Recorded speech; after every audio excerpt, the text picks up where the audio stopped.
On a recent episode of The Limit, we looked at how long people can actually live. And as part of that story, I visited a longevity clinic near San Francisco. Okay, here we are. Bye, Waymo. Human Longevity is located in Silicon Valley, right near the San Francisco airport. It's one of the first clinics in America to offer a suite of tests under one roof that together paint a high-resolution picture of your current health and future risks. Good morning. Yes, that's me. Thank you so much. Nice to meet you. You too. First one. All right. The largest one. Wow, thank you. They put me in this large sort of conference room where you can get comfortable, get situated. They told me that about 1 in 10 clients find something from this testing, like a tumor, that they need to act on immediately. However, this level of insight comes with a steep price tag, often ranging from $8,000 to $20,000 for a full workup.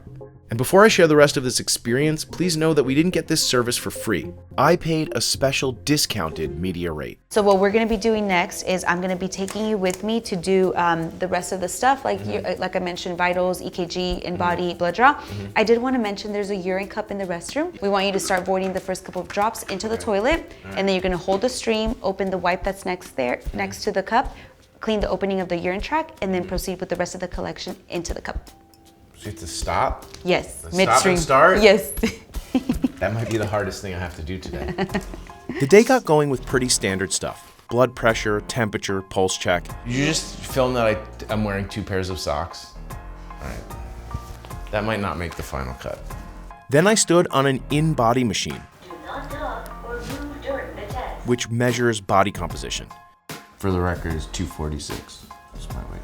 Next up, the EKG. Then I did a few tests that aren't part of a normal checkup. That one hurt. This machine measured calcification in my arteries. The echocardiogram checked my heart function, and the DEXA scan measured my bone density. And I see you're all nose. Just want to make sure you're not wearing any medication patches, glucose monitors, insulin pumps. The test that took the longest was the full body MRI. Is that comfortable? Yes. Okay, great. All right, you ready? I'm ready. All right, we're gonna get started. And the hardest part was the blood draw. 1, 2, 3, 4, 5, 6, 7, 8, 9, 10, 11. I'm about to give 15 vials of blood drawn from my arm, and see how I feel after that. By the way, if you like what you see, don't forget to like and subscribe, Business Insider YouTube.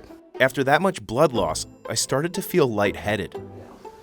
The champagne of apple juice, Martinelli's. But it's a small price to pay for the information I'll get back about my future health. This lavender vial here is the one that's gonna go for the genomic sequencing. All you need is 1 vial to get like a full profile of a lot of the things that I'll be finding out, including how you metabolize coffee and alcohol and how you metabolize different drugs, in addition to, I think, your risk factors for other diseases.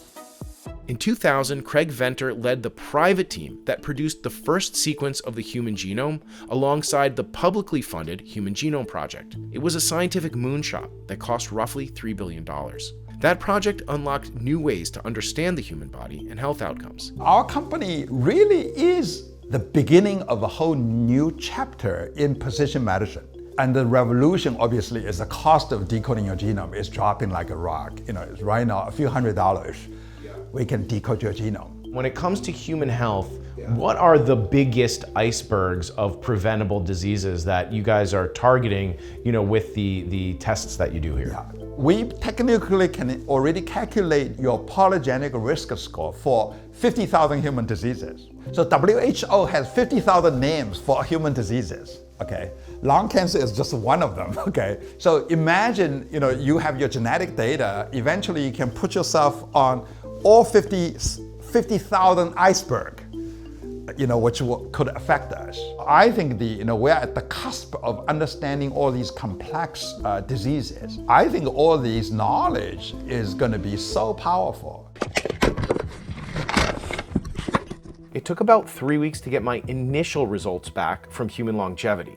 By addressing risk factors in these key pillars of longevity, that's cardiovascular, metabolic health, and neurodegeneration, we believe that we can add 10 to 12 years of healthy life expectancy. So I could get another 10 to 12 years, not too shabby. Over the nearly hour-long call with Dr. Pearson, I learned a ton of new information, but I'm just covering the biggest revelations here. The whole body MRI looked clean. So did the liquid biopsy, which is also known as a GRAIL test that tests for over 50 kinds of cancers. And that mattered to me personally.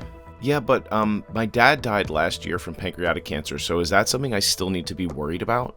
So the negative predictive value of this test is quite high, over 99%. What that means is the likelihood that you still have cancer, given that you've had a negative test result, is less than 1%. I learned later that a negative GRAIL test isn't an all clear for cancer. In fact, there have been people who have had a negative GRAIL test and found out they had pretty serious forms of cancer afterwards. Your weight was 246 pounds. Technically, I'm obese. Of those 246 pounds, 58 pounds were fat. That gives you a 23.6% body fat. On the other hand, I'm also very muscular. Your skeletal muscle index is actually very, very good. Skeletal muscle index, or SMI, is your weight in kilograms of muscle divided by your body surface area.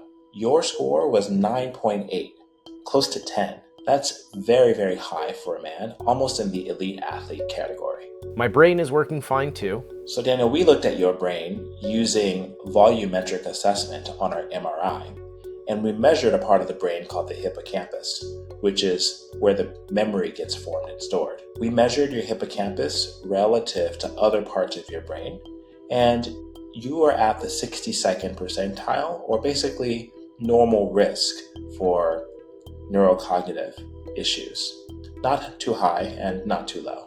And my cholesterol could use some work. Your number was 130. I like to see that number less than 100. While your number is a little bit elevated, it's not so high that I think you require medications to get it to our goal. But there was one number that Dr. Pearson flagged that no amount of diet or exercise could fix. Lp(a) is similar to LDL cholesterol, the bad cholesterol, but it's much worse. It's more likely to cause heart attack and strokes. Lp(a) is entirely genetically determined, and there's no way for you to lower it with just diet and exercise alone. My genetic tests were ready after about 3 months, and I'm happy to report that I have no additional risk for cancer. Again, we didn't find anything for you, which is absolutely great. But I did get a few surprising results. I'm a carrier for a really severe genetic disorder. Lipotransporase 1 deficiency, PAH leads to phenylalanine hydroxylase deficiency. Whoa, so that's the thing that's on soda cans? Yes. So I carry that thing? Yeah. And second, I have an elevated risk for 2 neurological diseases. You have 1 copy of ApoE3 and 1 copy of ApoE4. So your lifetime risk for Alzheimer's is just like slightly increased compared to the general population.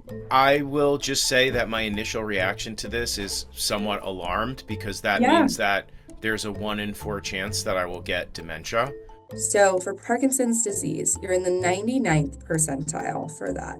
Your risk is up to 2.7 times higher than that. Wow. So your lifetime risk is about 2.7%. How do we feel about that? Not great. Finally, a piece of good news. I have one of the genes that contributes to longevity. This FOXO3 gene, we think could be related to a person's likelihood of living past the age of 90 or older. Some people who are like super agers had certain changes in this gene. You have one of those changes, which is why it says you're likely to live to the age of 90 or older, which is great. Yeah, my maternal grandfather lived to be 98. I want to show you something. This is a photo of my grandparents. That's Grandpa Dan, who I'm named after. And this is a picture of him around age 94, 95, climbing to the top of a Mayan pyramid in Guatemala. And this is a photo from another trip we took where he's climbing to the tallest point in the Galapagos Islands.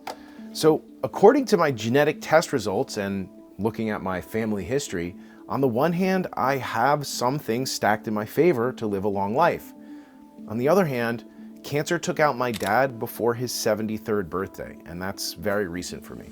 I'm hoping that if I can't make it as long as my grandfather, maybe I can make it a little bit longer than my dad.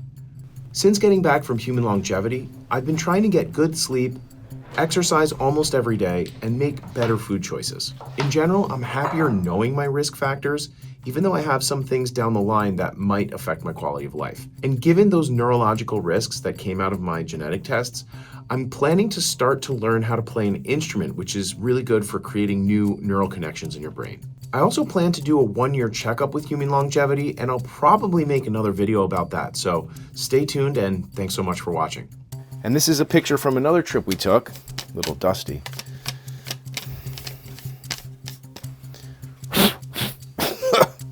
And this is I got a dust in here.